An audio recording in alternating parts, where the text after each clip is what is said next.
Bismillahirrahmanirrahim. Assalamu alaikum class. Hope you all are fine. This is Anam Sabha working as visiting lecturer in Psychology Department of Institute of Southern Punjab, Multan. This is our 7th lecture of 7th week. The subject I am going to teach you is Economics, Department Psychology, class BS Psychology first semester. Recommended book for this subject is Principle of Economics, 3rd edition by Deviga Vejeda Salam and Karunagran Madwan. The chapter I'm going to teach you is chapter number 7, Cost and Revenue. Contents to be covered in this lecture is cost concepts, different concepts like marginal cost, average revenue cost, average cost, total cost, short run cost curve, long run cost curve, and revenue, and at the last, revenue analysis under perfect competition. Firstly, we see the definition of cost. The amount of money which is spent on the production of a particular quantity of some commodity is called cost of production. Production का जैसे कि मैंने आपको पहले भी बताया है कि हमारे पास 4 फैक्टर्स से लैंड, लेबर, कैपिटल और ऑर्गेनाइजेशन। तो ऑर्गेनाइजेशन उसको क्या करती थी? रन करती थी। तो जब कोई भी प्रोडक्शन हमने करनी होती है तो उसमें हम क्या करते हैं? लैंड का यूज़ करते हैं, लेबर का यूज़ करते हैं और कैपिटल का यूज़ करते हैं। अब देखें लैंड को जब हम यूज़ करते हैं तो हम उसके एवज़ में क्या पे करते हैं? लैंड का हमने रेंट पे करना होता है। सेम इसी तरह से अगर हम लेबर की बात करें तो हमने उसको वेजेस पे करने होते हैं। और जब हम कैपिटल की बात करते हैं तो सम टाइम ये होता है कि जब कोई भी ऑर्गेनाइज़ेशन या फर्म कुछ प्रोडक्शन कर रही होती है तो इन्वेस्टमेंट के लिए उसके पास उतनी अमाउंट में नहीं होती, कैपिटल नहीं होता कि वो उसको इन्वेस्टमेंट कर सके, तो वो क्या करती है? बोरो करती है, तो उसके लिए उसको रेंट पे करना पड़ता है। अब देखिए जितनी भी हमारे पास प्रोडक्शन फैक्टर आ गए तो उसके लिए उसको क्या करना है? पे करना है। तो वो उसकी क्या कहलाएगी? कॉस्ट ऑफ प्रोडक्शन कहलाएगी। इसको हम इस तरह से भी कह सकते हैं कि जब हम कोई भी चीज़ प्रोड्यूस करते हैं, तो उसपे जितनी भी कॉस्ट आती है लाइक रॉ मटेरियल हम परचेज़ करते हैं, उस चीज़ को प्रोड्यूस करने के लिए, उसके अलावा मशीनरी को परचेज़ करते हैं, इलेक्ट्रिसिटी यूज़ होती है, हमारे पास बिल्डिंग होती है बाकायदा प्रॉपर एक हमारे पास सिस्टम होता है, हमने लेबर को पे करना होता है, तो वो हमारी कंप्लीट क्या होती हैं, आउटपुट को प्रोड्यूस करने के लिए जितने भी हमारे पास इनपुट रिक्वायर्ड होते हैं, उसके लिए जो भी हमें पे करना पड़ता है, वो हमारी क्या होगी? कॉस्ट ऑफ प्रोडक्शन होती है। Here we discuss some cost concepts. Following are the different cost concepts. Firstly, we discuss opportunity cost. Cost measured in term of the next best alternative foregone. यानी कि बेस्ट अल्टरनेटिव फॉरगॉन में हम ये कहते हैं कि सम टाइम हमारे पास क्या होता है जब भी हम कोई चीज़ प्रोड्यूस कर रहे होते हैं तो उसकी हमें इतनी अपॉर्चुनिटी होती है कि लाइक अगर हम इसके एग्जांपल में आपको इस तरह देखती हूँ अगर कोई भी फर्म प्रोड्यूस कर रही है 2 रेडियोज़, ठीक है? तो उसपे उसके जितनी भी कॉस्ट आ रही है सेम टाइम पे वो एक टेलीविज़न भी प्रोड्यूस कर रही है। तो उसकी जो टेलीविज़न की प्रोडक्शन में कॉस्ट आएगी और 2 रेडियोज़ की प्रोडक्शन में जो कॉस्ट आएगी वो इक्वल होगी। तो वो इस तरह से करेगा कि अगर वो बजाए वो ये सोचेगा कि मैं 2 रेडियोज़ प्रोड्यूस करूँ, मैं उसकी जगह पे एक ही टेलीविज़न ही प्रोड्यूस करता हूँ। तो वो उसका क्या हो जाएगा? अल्टरनेटिव आ जाएगा। तो ये होती है opportunity cost. Next is explicit cost, the payment to outside suppliers of inputs. For example account of wages, salaries, rent, license इन सब पे उसको जितनी भी अमाउंट पे करनी पड़ती है, तो वो उसकी क्या हो जाएगी? एक्सप्लिसिट कॉस्ट आती है। Next is implicit cost, cost that do not involve a direct payment, वो कॉस्ट जो कि डायरेक्टली हमें पे नहीं करनी पड़ती जैसे कि एक्सप्लिसिट कॉस्ट पे करनी पड़ती है कि हमें वेजेस देनी पड़ती है, सैलरीज देनी पड़ती है। तो इम्प्लिसिट कॉस्ट में क्या होता है? ऐसी कुछ भी नहीं पेमेंट होती of money to the third party but which nevertheless involve a sacrifice of some alternative, जो कि सैक्रिफाइस इन्वॉल्व होता है इसमें। लाइक हम इसमें इसकी एग्जांपल इस तरह भी दे सकते हैं, an entrepreneur doesn't utilise his services in his own business, यानी कि कोई भी एंटरप्रेन्योर अपनी सर्विस को यूटिलाइज नहीं करता अपने ही बिजनेस में and work as a manager in some other firm on salary basis. वो इस तरह से करता है कि अगर उसके पास अपनी कोई वो फर्म चला रहा है तो उसमें वो वर्क नहीं करता, लेकिन वो किसी और फर्म में एज अ मैनेजर काम करता है। तो वो जो मैनेजर काम करता है और वहां से जितनी भी सैलरी उसे मिलती है he forgoes his salary as a manager. तो वो क्या करेगा, the loss of salary is implicit cost. अब देखिए, अब उसने क्या किया, काम किसी और फर्म में जाके किया। अब जो उसकी फर्म में उसको मैनेजर होगा या जितने भी उसके एम्प्लॉयज होते हैं उसको उसके एवज पे करना पड़ता है, तो वो उसकी क्या हो जाएगी, इम्प्लिसिट कॉस्ट में आएगा। जाहिर बात है, अब जब कोई फर्म अपनी कोई भी फर्म चला रही होती है, कोई भी ऑर्गेनाइजेशन चलती है, तो उसमें जितना भी उसको टाइम देना पड़ता है या जितनी भी उसको अपने एम्प्लॉयज को सैलरीज वगैरह देनी पड़ती है, वो उसकी क्या हो जाएगी, सैलरीज में एक्सप्लिसिट कॉस्ट आएगी। लेकिन जो फर्म मतलब एक अपनी पूरी उसको टाइम दे रही है, वो उसकी किस में आ जाएगी, इम्प्लिसिट कॉस्ट में आ जाएगी। Analysis of short run cost. Short run, जैसे कि मैं पहले भी आपको बता चुकी हूँ, it is a time period in which some factors are fixed and some factors are variable. जिसके हमने प्रीवियस लेक्चर में डिस्कस किया है, प्रोडक्शन में हमने देखा था, वहां पे हमने कैपिटल को फिक्स कर लिया था। तो शॉर्ट रन में सेम वही बात आ जाती है कि कुछ जो हमारे पास फैक्टर होते हैं उसे हम फिक्स कर लेते हैं, और कुछ फैक्टर्स को हम वेरिएबल ही रख लेते हैं, उसको हम इंक्रीज भी कर सकते हैं और डिक्रीज भी कर सकते हैं। Total cost of production. Total cost of production हमारे पास वो प्रोडक्शन होती है, वो कॉस्ट होती है जो किसी भी ये प्रोडक्शन आउटपुट को प्रोड्यूस करने के लिए जितनी भी हमें प्रोडक्शन आती है, कॉस्ट आती है, यानी कि हमने रॉ मटेरियल पे जो भी हमारी कॉस्ट गई है, हमने जितनी इलेक्ट्रिसिटी यूज की है, बिल्डिंग का जितना रेंट पे किया है, लेबर को जितने वेजेस पे किए हैं, तमाम जितनी भी हमारी कॉस्ट है, वो सारी किस में आ जाएंगी, टोटल कॉस्ट में आ जाएगी। इसकी एग्जांपल मैं आपको इस तरह भी देती हूँ, लाइक अगर कोई firm 100 pairs of shoes produce कर रही है, तो उस पे उसकी टोटल कॉस्ट कितनी आएगी, 8000। 8000 उसकी क्या हो जाएगी, टोटल कॉस्ट आ जाएगी। अब टोटल फिक्स्ड कॉस्ट की जब हम बात करते हैं, total cost that do not worry with the amount of output produced, यानी कि टोटल फिक्स्ड कॉस्ट में वो कॉस्ट आती है कि समटाइम ये होता है कि कोई भी फर्म अपनी परमानेंट कुछ कॉस्ट को बेयर कर रही होती है, यानी कि फर्म को हर हालत में वो कॉस्ट को बर्दाश्त करना पड़ता है। ऐसा नहीं होता कि फर्म वो कॉस्ट नहीं पे करे, यानी कि अगर उसका कारोबार बंद पड़ा है, ये चल रहा है, वो कॉस्ट उसको हर हाल में पे करनी पड़ेगी। इसमें ये कॉस्ट, लाइक अगर हम इलेक्ट्रिसिटी की बात करें, सॉरी इलेक्ट्रिसिटी की नहीं, अगर बिल्डिंग के रेंट की बात करें, तो स्टाफ की अगर हम सैलरीज की बात करें, उसके अलावा मशीनरीज अगर खराब हो जाती हैं तो उनकी डेप्रिसिएशन पे जितनी भी कॉस्ट आती है, तो ये तमाम उसकी क्या हो जाएगी, फिक्स्ड कॉस्ट में आता है। Next is variable cost. Total cost that do worry with the amount of output produce, यानी कि वो कॉस्ट जो उसको तब पे करनी पड़ती है जब वो उसका जो इंडस्ट्री है या फर्म है, जब कोई भी प्रोडक्शन कर रही होती है, उस टाइम पीरियड में उसको जितनी कॉस्ट पे करनी पड़ती है, वो उसकी क्या हो जाएगी, वेरिएबल कॉस्ट होगी। लाइक अगर हम जाहिर बात है कि अगर किसी फर्म में कुछ प्रोडक्शन करनी है, तो उसको जितने रॉ मटेरियल की रिक्वायरमेंट है, या उसने अपनी लेबर को जो रेंटिस पे करने हैं, या इलेक्ट्रिसिटी बिल पे करना है, या टैक्सेस पे करने हैं, तो ये सारी किस चीज में आ जाएगा, उसकी वेरिएबल कॉस्ट में आएगा। तो यहाँ पे हम देखते हैं टोटल कॉस्ट हमारे पास, अगर अब हम देखते हैं, अगर इक्वेशन से देखें तो टोटल कॉस्ट हमारे पास सम होता है टोटल फिक्स्ड कॉस्ट का और टोटल वेरिएबल कॉस्ट का।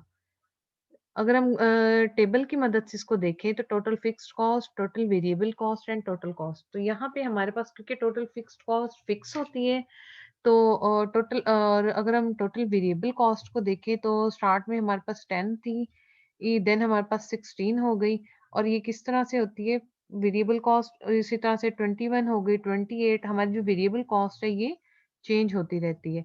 और टोटल कॉस्ट हमारे पास क्या होता है, अगर हम टोटल फिक्स्ड कॉस्ट को और टोटल वेरिएबल कॉस्ट को जो प्लस करते हैं, तो हमारे पास क्या हो जाएगी, टोटल कॉस्ट आ जाती है। अब यहाँ पे हमने क्या किया है, हमारे पास यहाँ पे 12 था फर्स्ट यूनिट पे, तो जब हमने 12 में 10 ऐड किया, तो टोटल कॉस्ट हमारे पास कितनी हो गई, 22 आ गई। सेम इसी तरह से नेक्स्ट 2 यूनिट में हम देखते हैं, हमारे पास जो फिक्स्ड कॉस्ट है वो 12 है, इसमें हमने 16 यूनिट जब ऐड किए हैं, तो हमारी जो टोटल कॉस्ट होगी वो 28 हो जाएगी।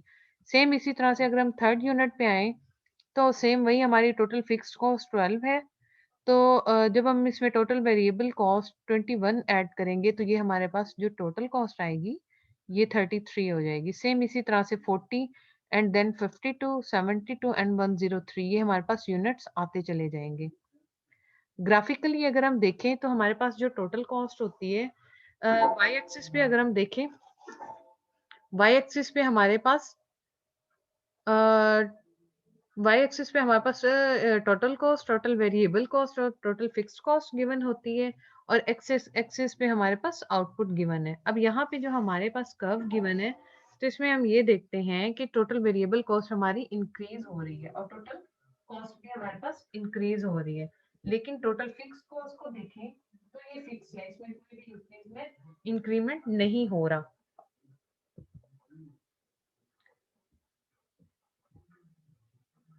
तो इसी तरह से हम ये देखते हैं, अगर हम इसकी शेप की बात करें तो टोटल वेरिएबल कॉस्ट जो है हमारे पास इन्वर्टेड एस शेप में आता है। सेम इसी तरह से जो टोटल कॉस्ट होता है हमारे पास ये भी इन्वर्टेड एस शेप में होता है। उसके बाद अगर हम टोटल फिक्स कॉस्ट देखें तो ये हमारे पास हॉरिजॉन्टल कर्व होता है, यानी कि हमारी जो कॉस्ट है वो कॉस्ट है, अगर हम उसको अपनी आउटपुट बढ़ाते चले जाएं तो हमारी जो cost, marginal cost, variable cost और जो टोटल कॉस्ट होती है वो फिक्स ही रहती है। Average and marginal cost, average cost की जब हम बात करते हैं तो एवरेज कॉस्ट में हम ये कॉस्ट लेते हैं, लाइक अगर जैसे हमने पहले बात की थी कि टोटल कॉस्ट हमारे पास कितनी थी, हमने अगर 100 पेयर्स ऑफ शूज बनाने हैं किसी भी फर्म ने, तो उस पे उसको कॉस्ट अगर 80,000 आई है, 8,000 आई है, तो वो उसकी क्या हो जाएगी, टोटल कॉस्ट होगी। तो एवरेज कॉस्ट फाइंड करने के लिए हम क्या करते हैं, टोटल कॉस्ट को आउटपुट पे जब हम डिवाइड करते हैं, लाइक अगर हमने 8,000 को 100 पे डिवाइड किया तो हमारे पास 80 यूनिट्स जो आएंगे वो हमारे पास क्या होंगे, एवरेज कॉस्ट हमारी होगी।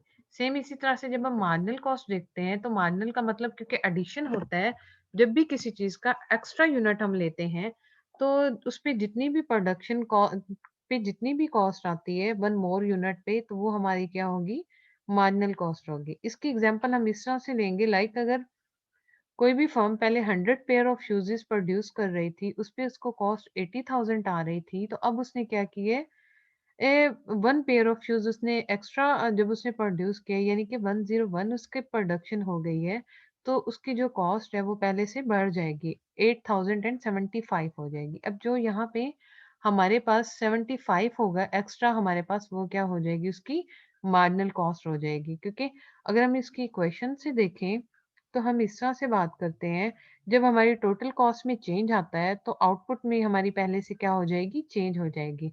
अब देखें 100 से हमारी टोटल कॉस्ट 101 पे आ गई।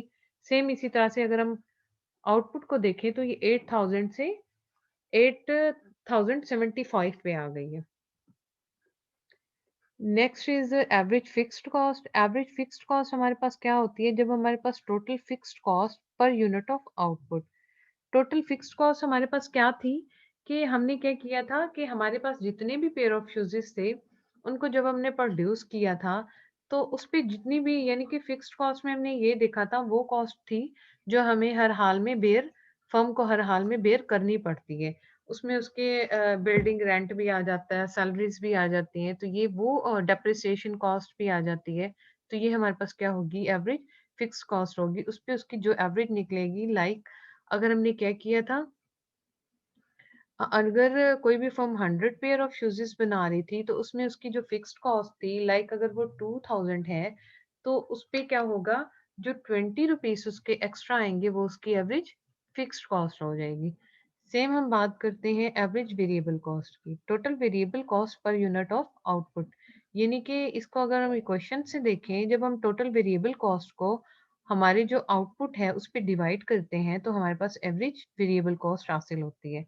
अब हम इसकी इस तरह से एग्जांपल मैं आपको देती हूँ कि अगर देखें एक इंडस्ट्री प्रोड्यूस कर रही थी 100 पेयर ऑफ शूज, तो उस पे उसकी अगर हम वेरिएबल कॉस्ट देखें, लाइक उसने सैलरीज पे करनी है, उसके अलावा उसके रॉ मटेरियल की कॉस्ट आ जाती है, उसका इलेक्ट्रिसिटी बिल्स आ जाते हैं, तो ये जो जितनी भी उसके पास कॉस्ट है, अगर ये 6,000 है, तो जो 60 रुपीज होंगे वो उसकी क्या हो जाएगी, एवरेज वेरिएबल कॉस्ट होगी। No we can see with the help of schedule and graph. अब यहाँ पे देखिए आपको एक टेबल दिया हुआ है, अब आप लोगों ने यहाँ पे बिल्कुल भी परेशान नहीं होना कि इतने बड़े टेबल को हम लोग कैसे रट्टा लगाएं या किस तरह से याद करें। तो इसको भी फाइंड करने का एक प्रॉपरली मेथड होता है। इसको हम इस तरह से फाइंड करेंगे, टोटल फिक्स कॉस्ट तो जैसे कि आपको पता है फिक्स ही होती है, तो हमने हर कॉलम में हर यूनिट पे इसको फिक्स रखना है। आप लोगों ने जो याद करना है वो जस्ट होगा एवरेज फिक्स कॉस्ट। तो एवरेज फिक्स्ड कॉस्ट देखिए हमारे पास ये होता है कि हमारी जो फिक्स्ड कॉस्ट है, यहाँ पे देखिए फर्स्ट पे अगर हम देखें फर्स्ट यूनिट पे 12 है, देन हमारे पास 6 हो गई है, तो ये हमारे पास क्या हो रही है, डिक्रीज होती चली जाती है। सॉरी, आपने टोटल फिक्स्ड कॉस्ट को देखना है। टोटल फिक्स्ड कॉस्ट आपने याद कर ली, तो उसके साथ आपने जो याद करनी है वो जस्ट टोटल वेरिएबल कॉस्ट को करना है। 10 हो गई है, 16 एंड देन 21, 28। अब ये हमारे पास जो वेरिएबल कॉस्ट है ये पहले से क्या हो रही है, इंक्रीज हो रही है। जस्ट टोटल फिक्स कॉस्ट और टोटल वेरिएबल कॉस्ट अब आपके पास आ गई। अब हमने क्या करना है, जब हम टोटल फिक्स्ड कॉस्ट को और टोटल वेरिएबल कॉस्ट को ऐड कर लेंगे तो हमारे पास टोटल कॉस्ट आ जाएगी। अब देखिए यहाँ पे हमारे पास फर्स्ट यूनिट में अगर हम बात करें तो हमारे पास जो टोटल फिक्स कॉस्ट थी ये कितनी थी, 12 थी, और जो हमारे पास टोटल वेरिएबल कॉस्ट थी ये 10 थी। जब हमने इसे ऐड किया तो हमारे पास टोटल कॉस्ट 22 हो गई है। सेम इसी तरह से जब हम सेकंड यूनिट पे देखते हैं तो यहाँ पे हमारे पास टोटल फिक्स्ड कॉस्ट 12 है और टोटल वेरिएबल कॉस्ट 16 है। जब 12 और 16 को हमने ऐड किया तो हमारे पास टोटल कॉस्ट आ गई और वो है 28। सेम इसी तरह से हम जैसे जैसे अपने यूनिट्स को ऐड करते चले जाएंगे हमारे पास टोटल कॉस्ट आती चली जाएगी। नेक्स्ट थर्ड पे हम 33 हो जाएगी, then 40, then 52, then 72 and at the end 103। अब हमने क्या किया, देखिए हमारे पास टोटल फिक्स्ड कॉस्ट भी आ गई, टोटल वेरिएबल कॉस्ट भी आ गई और टोटल कॉस्ट भी आ गई। अब हमने फाइंड करनी है एवरेज फिक्स्ड कॉस्ट, और वो एवरेज फिक्स्ड कॉस्ट हम कैसे फाइंड करेंगे, टोटल फिक्स्ड कॉस्ट की मदद से। अब देखिए यूनिट भी आपके पास ऑलरेडी है, तो अब जो करना है टोटल फिक्स्ड कॉस्ट को जब हम आउटपुट पे डिवाइड करेंगे तो हमारे पास एवरेज फिक्स्ड कॉस्ट आ जाएगी। फर्स्ट यूनिट पे देखें, जब हम 12 को 1 पे डिवाइड करेंगे तो हमारे पास 12 आ जाएगा। इसी तरह से सेकेंड यूनिट में हम जब 12 को 2 पे डिवाइड करते हैं तो हमारे पास 6 आ जाता है। थर्ड यूनिट में देखें तो 12 को जब हम 3 पे डिवाइड करते हैं तो 4 आ जाएगा। सेम इसी तरह से जैसे जैसे हम डिवाइड करते चले जाएंगे अपनी फिक्स कॉस्ट को यूनिट्स पे, तो हमारे पास एवरेज फिक्स कॉस्ट आती चली जाएगी। इसी तरह से जब हम टोटल वेरिएबल कॉस्ट निकालते हैं तो वो ऑलरेडी मैं आपको बता चुकी हूँ, इसको आपने याद कर लेना है। उसके बाद हमने क्या करना है, एवरेज वेरिएबल कॉस्ट फाइंड करनी है, और वो किस तरह से फाइंड करेंगे उसका फार्मूला हमारे पास क्या है, जब हम टोटल वेरिएबल कॉस्ट को यूनिट्स पे डिवाइड करते चले जाएंगे तो हमारे पास एवरेज वेरिएबल कॉस्ट आ जाएगी। अब देखें फर्स्ट यूनिट पे जब हम देखते हैं तो यहाँ पे हमने देखा हमारे पास जो वेरिएबल कॉस्ट है ये 10 है और जो यूनिट है 1 है। जब हम 1 को 10 पे डिवाइड करते हैं तो हमारे पास एवरेज वेरिएबल कॉस्ट 10 ही आएगी। इसी तरह से जब हम सेकंड यूनिट में आते हैं 16 है और यहाँ पे हमारे पास जो यूनिट है 2 है। जब आप 16 को 2 पे डिवाइड करते हैं तो हमारे पास जो एवरेज वेरिएबल कॉस्ट आएगी ये 8 आएगी।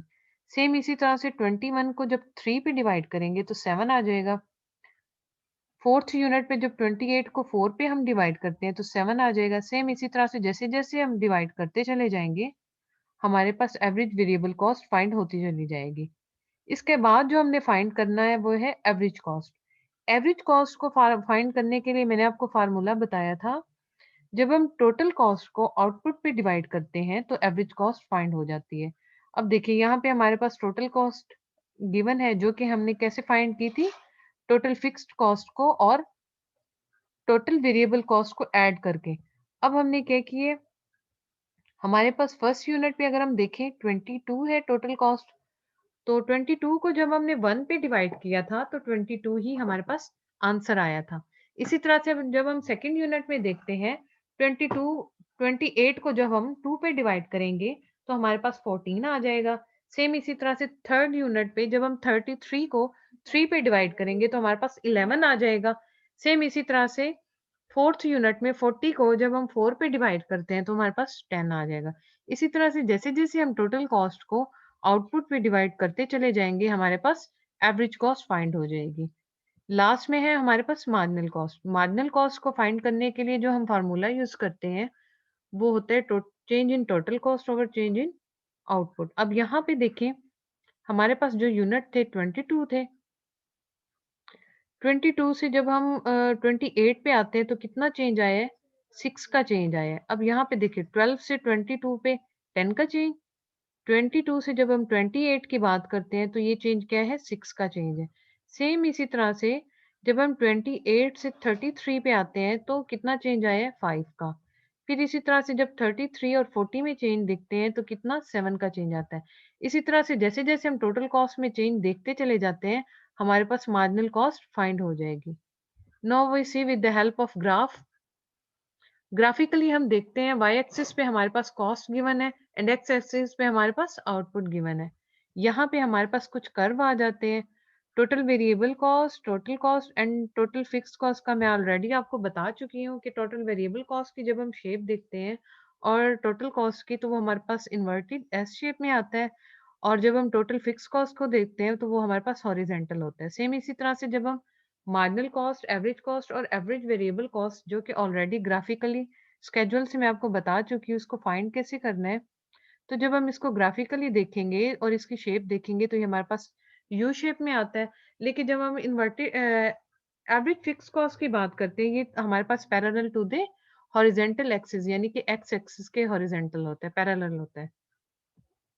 Next topic long run average cost curve. Long run average cost curve जैसे कि मैं लॉन्ग रन का आपको ऑलरेडी बता चुकी हूँ। लॉन्ग रन में हमारे पास जितने भी फैक्टर्स होते हैं वो वेरिएबल होते हैं, उनको हम चेंज कर सकते हैं टाइम टू टाइम। ग्राफिकली हम जब देखते हैं लॉन्ग रन एवरेज कॉस्ट हमेशा हम शॉर्ट रन एवरेज कॉस्ट से ही फाइंड करते हैं। अब यहाँ पे देखें, अगर मैं आपको इस ग्राफ में दिखाऊं तो यहाँ पे हमारे पास ये गिवन है। देखिए काफी सारे शॉर्ट रन कॉस्ट से हमने क्या किया, लॉन्ग रन एवरेज कॉस्ट को फाइंड किया है। और ये जो शॉर्ट रन कॉस्ट होता है, एवरेज कॉस्ट होता है, इसको हम प्लान्ड कर्व भी कहते हैं। वो क्यों कहते हैं? क्योंकि देखिए जब हमारे पास शॉर्ट रन में एक फर्म, ये हमारे पास जो ये फर्स्ट है ये हमारे पास एक फर्म हो गई। इसी तरह से हमने ये क्या किया, जब हमारे पास short run average cost second आ गई तो ये हमारे पास सेकंड फर्म हो गई। और यहाँ पे हम थर्ड पे देखें तो ये थर्ड फर्म हो गई। तो ये हमारे पास काफी सारे प्लान कर्व आ गए। जब अब लॉन्ग रन एवरेज कॉस्ट में मैंने आपको बताया था टाइम टू टाइम फर्म क्या करती है, अपनी प्लांट साइज को बढ़ा देती है। अब देखें इसने काफी सारे जब प्लांट्स को मिलाया है तो तब इसके पास long run average cost curve आ जाता है। सेम इसी तरह से अब ये ग्राफ में आ गया। अब यहाँ पे हमारे पास सेम उसी तरह से जैसे कि प्रोडक्शन में मैंने आपको बताया था 3 स्टेजेस आती हैं। जब हम स्केल में कॉस्ट में बात करते हैं तो हमारे पास 3 स्केल्स आते हैं। इकोनॉमीज ऑफ स्केल्स, ये मैं ऑलरेडी आपको प्रोडक्शन में भी मैं डिस्कस कर चुकी हूँ। उसमें मैंने आपको बताया था कि जब भी किसी चीज़ की प्रोडक्शन को हम इंक्रीज करते हैं, इंक्रीजिंग रिटर्न टू स्केल में हम देखते हैं कि हमारी जो प्रोडक्शन है पहले से इंक्रीज हो जाती है।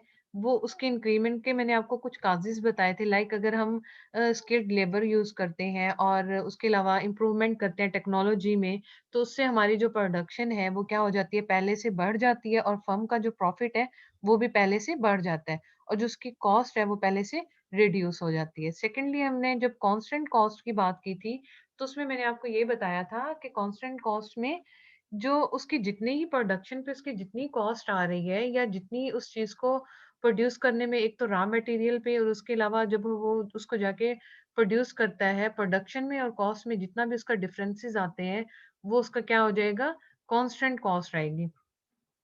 can occur when long run average cost is constant over a variety of plant sizes। plant sizes जो कि हमारे पास कब आते हैं, short run average cost curve को हम कहते हैं। लास्ट जो हमारे पास स्केल आता है वो है डिसइकोनॉमीज ऑफ स्केल।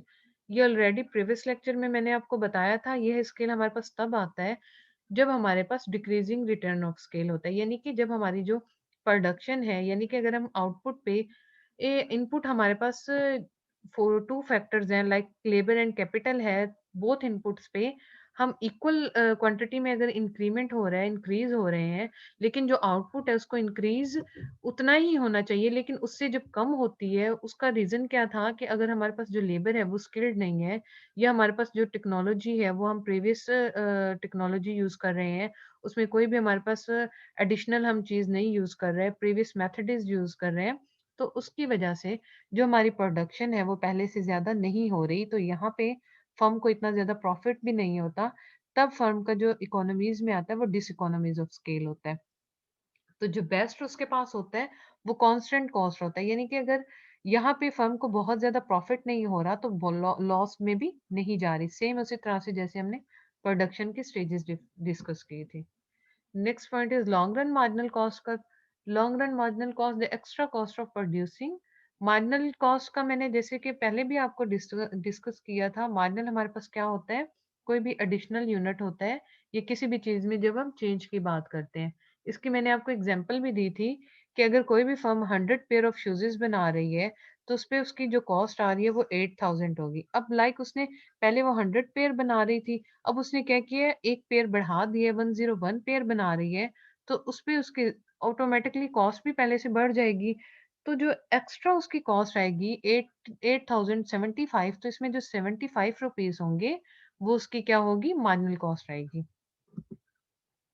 एनवेलप कर्व हमारे पास कब वो फाइंड होता है, जब हमारे पास एनवेलप कर्व हमेशा long run average cost curve को ही एनवेलप कर्व कहते हैं। जब हम डिफरेंट प्लांट्स को मिलाते हैं तो उससे जो कर्व हमें हासिल होता है उसको हम एनवेलप कर्व का नाम दे देते हैं। यहाँ पे ग्राफ में मैं आपको बता दूं, जो ये हमारे पास कर्व है ये हमारे पास प्लांट कर्व है, और जो ये हमारे पास long run average cost curve आता है ये हमारे पास एनवेलप कर्व होता है। Next our topic is revenue. Firstly we discuss about total revenue. Total revenue हमारे पास होते हैं कि हमारी a firm's total earning from a specific level of sales within a specific period। अब देखिए टोटल रेवेन्यू होते हैं कि एक फर्म कोई भी चीज अगर प्रोड्यूस कर रही है तो उस पे उसकी जो कॉस्ट आई है उसने जाके उसको क्या किया, मार्केट में जाके उसने उसको जाके सेल आउट किया। सेल करने के बाद उसके लाइक अगर उसने उस चीज पे कॉस्ट उसकी 8,000 आई है तो उसको उस पे रेवेन्यूज मिले हैं 8,050 रुपीज, तो वो उसके क्या होंगे, टोटल रेवेन्यू होंगे, और जो 50 रुपीज होंगे वो उसका क्या हो जाएगा, प्रॉफिट होगा। और इक्वेशन की मदद से हम इस तरह से कह सकते हैं total revenue equal to prices prices multiplied by output की quantity. Next is average revenue, total revenue per unit of output. When all output is sold at the same prices, average revenue will be the same as prices। अब average revenue हमारे पास क्या होते हैं, वो revenues होते हैं। अब जैसे कि हमने total revenue की बात की, 8,050 हमारे पास क्या हो गए, total revenue हो गए। तो उसमें जो 50 रुपीज हमने प्रॉफिट किया था, या जब हम उसको डिवाइड करेंगे टोटल रेवेन्यू को क्वांटिटीज पे, तो जो हमारे पास हासिल होगा वो हमारे पास क्या हो जाएगा, एवरेज रेवेन्यू। सेम जैसे हमने एवरेज कॉस्ट को फाइंड किया था इसी तरह से हम एवरेज रेवेन्यू को फाइंड करते हैं। नेक्स्ट है हमारे पास मार्जिनल रेवेन्यू। मार्जिनल जैसे कि एडिशनल होता है, तो जो एक्स्ट्रा यूनिट प्रोड्यूस करने पे या एक्स्ट्रा यूनिट सेव करने पे जो भी सॉरी सेल करने पे जो हमें ये रेवेन्यूज अर्न हम करते हैं वो हमारे क्या हो जाएंगे, मार्जिनल रेवेन्यू होंगे। अब ग्राफिकली हम देखते हैं perfect competition, revenue analysis under perfect competition. यहाँ पे हमारे पास जो ग्राफ ए गिवन है ये मार्केट का है, एंड बी हमारे पास जो है वो फर्म का है। मार्केट का जैसे मैंने आपको पहले भी डिस्कस किया था, मार्केट इक्विलिब्रियम हमेशा वहां पे होता है जहां पे हमारी क्वांटिटी डिमांड इंटरसेक्ट करती है क्वांटिटी सप्लाई को, यानी कि जहां पे हमारी क्वांटिटी डिमांड और क्वांटिटी सप्लाई इक्वल होगी वहां पे हमारी मार्केट इक्विलिब्रियम में होती है। यहाँ पे सेम इसी तरह से ये देखें, वाई एक्सिस पे प्राइसेस गिवन है और एक्स एक्सिस पे डिमांड एंड सप्लाई। तो यहाँ पे ये एक ऐसा पॉइंट है जहाँ पे प्राइसेस हमारे पास 5 हैं और जो मार्केट का है ये 2 मीटर्स, यानी कि यहाँ पे आके हमारी जो क्वांटिटी डिमांड है और क्वांटिटी सप्लाई इंटरसेक्ट कर रहे हैं और हमारी जो मार्केट है वो इक्विलिब्रियम में होगी। सेम इसी तरह से जब हम फर्म की बात करते हैं तो फर्म क्योंकि यहाँ पे रेवेन्यूज की बात हो रही है तो फर्म हमेशा वाई एक्सिस पे एवरेज रेवेन्यू और मार्जिनल रेवेन्यू गिवन होते हैं और एक्स एक्सिस पे हमारे पास क्वांटिटीज गिवन है। तो जब हम परफेक्ट कंपटीशन में देखते हैं तो हमारे पास जो एवरेज रेवेन्यू और मार्जिनल रेवेन्यू कर्व होता है वो हमेशा हॉरिजेंटल होता है, और ये सेम वैसे ही डिमांड के, यानी कि हमारी अगर प्राइजेस इसे जो हमारे पास है वो फिक्स होती हैं लेकिन जो हमारे रेवेन्यूज है वो इंक्रीज होते चले जाते हैं, और ये इन्फिनिट इलास्टिक होता है कर्व इसका। जब हम टोटल रेवेन्यू की बात करते हैं तो उसमें ये देखते हैं when we increase quantities our total revenue increases. Here in y-axis we see that total revenue is given, and on x-axis quantities are given. When quantities increases then total revenue also increases. This is our today lecture. Thank you so much. If you have any query regarding this lecture you may ask during our LM system. Stay safe. Allah Hafiz.